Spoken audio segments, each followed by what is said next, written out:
الفساد من أول الأولويات، لأنه الوضع أصبح لا يحتمل مزيد الانتظار.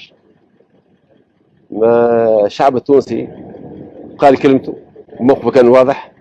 الشعب التونسي يحب يقطع مع الفساد، وشفنا وين وصلنا. تقولي الناس كل تو متفقين وأنه وصلنا إلى وضع معناها مش معقول باش نواصلوا فيه.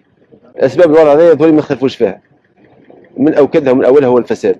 إذا بالمنطق أنه مش معقول باش نواصل، لابد من وضع حد للفساد، لأنه إذا كان يستشري الفساد فهذا يؤدي إلى خراب الأوطان، وإحنا ما عندناش أغلى من تونس، وماناش مستعدين باش نشاركوا المجرمين في جرائمهم.